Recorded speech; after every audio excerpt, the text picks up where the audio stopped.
Hello student, जैसा कि आपको पता है कि JRRSU जो यूनिवर्सिटी है जयपुर में, उसके जो PGDCA के एग्ज़ाम फॉर्म हैं वो 1 अगस्त यानी आज से स्टार्ट हो गए हैं। तो जो भी बच्चे 2024-25 सेशन के अंदर हैं और जो अभी फॉर्म भरने जा रहे हैं, तो क्या क्या सावधानियां आपको फॉर्म भरते टाइम पे रखनी है वो मैं आपको बताने जा रहा हूँ। तो देखो, जो आपकी फॉर्म भरने की जो डेट है वो रहेगी 1 अगस्त से और 20 अगस्त तक।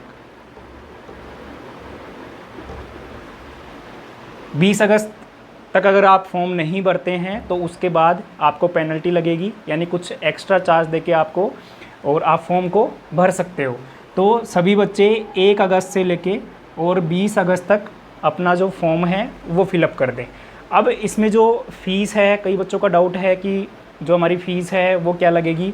तो देखो, जो फॉर्म की फ़ीस है, तो जो बच्चे राजस्थान के हैं, यानी राजस्थान के जो बच्चे हैं, यानी आपने अगर राजस्थान यूनिवर्सिटी या फिर अपने जो शेखावाटी यूनिवर्सिटी है उससे अगर आपने ग्रेजुएशन कर रखा है, तो आपकी जो फ़ीस है वहाँ पे वो रहने वाली है 2850 रुपये।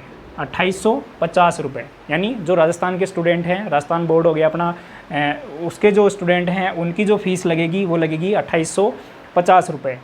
अदर स्टेट के जो बच्चे हैं जिन्होंने अदर स्टेट से ग्रेजुएशन कर रखी है और वो इस यूनिवर्सिटी से PGDCA करना चाहते हैं, तो उनकी जो फ़ीस रहेगी वो रहेगी यहाँ पे 3050 रुपये।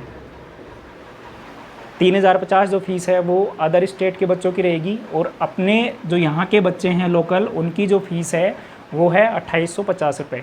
और वो बच्चे जिनका पेपर पिछले ईयर जिन्होंने एग्ज़ाम दिया है और उनका कोई एक आधा पेपर बैक रह गया है, तो वो भी इस बार फॉर्म अप्लाई कर सकते हैं। उनकी जो फ़ीस रहेगी, बैक वालों की जो फ़ीस है वो रहेगी 300 रुपये। अब फॉर्म आपको कहाँ से भरवाना है? चाहो तो आप अपने जैसे खुद घर पे बैठ के लैपटॉप या फिर मोबाइल से भी फॉर्म भर सकते हो, या फिर आप के नज़दीक जो ई-मित्र वाला है, ई-मित्र सेंटर पे जाके आप फॉर्म अप्लाई कर सकते हो। वहाँ पे ये आपको चालान करवाना पड़ेगा। इसके अलावा कुछ जैसे आपके जो भी डॉक्यूमेंट्स हैं, ग्रेजुएशन वगैरह, 10th 12th, उनकी जो डिटेल है वो आपको भरवानी पड़ती है।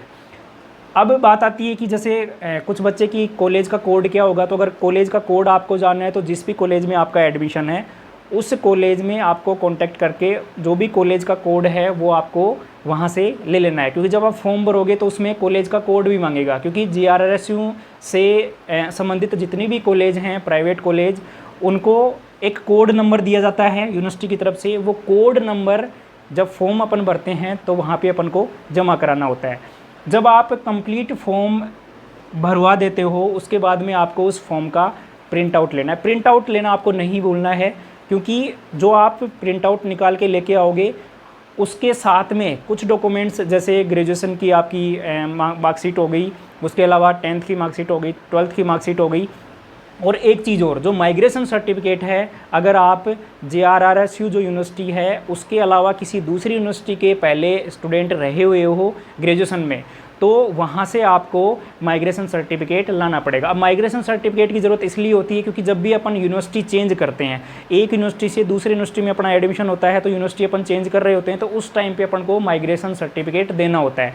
तो JRRSU में आपका जो माइग्रेशन सर्टिफिकेट है वो हार्ड कॉपी, जो फॉर्म की हार्ड कॉपी है उसके साथ में जाएगा, और जितने भी डॉक्यूमेंट्स हैं आपके वो आपको सबमिट, जो भी आपकी संबंधित कॉलेज है उसके अंदर सबमिट करवाने होंगे। कुछ बच्चे ऐसे भी हैं, वो ये सोचते हैं कि हमारा तो किसी कॉलेज में एडमिशन ही नहीं है। जैसे आप अगर किसी भी कॉलेज में आपने एडमिशन ले रखा होगा तो वहाँ पे ट्यूशन फीस आपसे ली जाती है 20,000, 15,000, 25,000, जो भी कॉलेज की जो फ़ीस वहाँ कॉलेज ने डिसाइड कर रखी है वो फ़ीस आपको पे करनी होती है।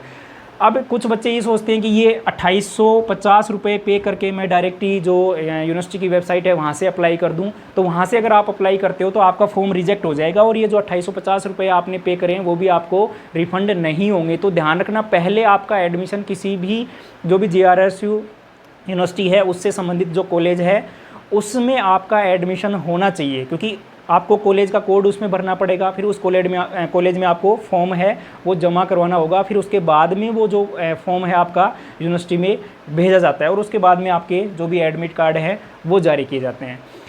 अब जो एग्ज़ाम है आपकी, वो अभी जो यूनिवर्सिटी ने डेट दे रखी है वो है 1 सितंबर से। तो मेरे को लगता है कि जो एग्ज़ाम हैं आपके सितंबर में ही हो जाने चाहिए। अगर 1 से भी स्टार्ट नहीं होते हैं तो 5 या 10 के आसपास आप मान सकते हो।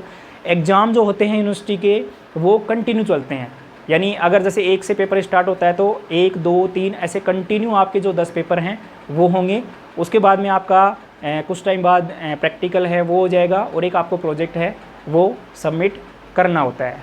तो आई होप कि आपको ये इन्फॉर्मेशन पसंद आई होगी, और जो बच्चे नए हैं वो चैनल को सब्सक्राइब कर लो, और वो बच्चे भी जुड़ जाएं जो ये जो PGDCA में 10 सब्जेक्ट चलते हैं उनसे संबंधित जो भी मटेरियल है मैं इसी चैनल पे आपके लिए लेके आऊँगा विद नोट्स। तो चैनल को सब्सक्राइब कर लो। धन्यवाद।